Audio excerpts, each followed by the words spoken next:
This is Xiaomi Redmi A2, and today I would like to show how you can set up and use the nearby share feature on this device. So to start, you will need to enable the Bluetooth and Wi-Fi, then open the control panel, find the nearby share tile, then hold your finger at its icon in order for the nearby share configuration page to be launched. Then, in order to turn the feature on, just toggle this switch.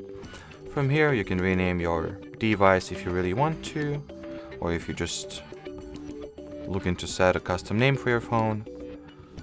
In my case, it is for some reason does not allow me to, but that's fine, it doesn't matter. Over here at the device visibility, you can manage the phone's visibility. How bizarre. And my Google account disappeared for no exact reason and reappeared. Never mind. So here you can control your device visibility, and then you can also change the network type that will be used for the file transfer by going for the data or opening the data window.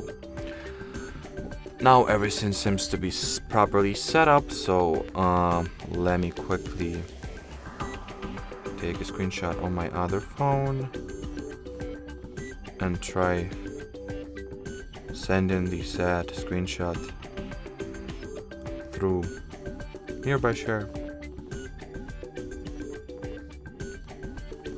Probably I will need to open the gallery to find something to transfer, so this picture or screenshot, for example.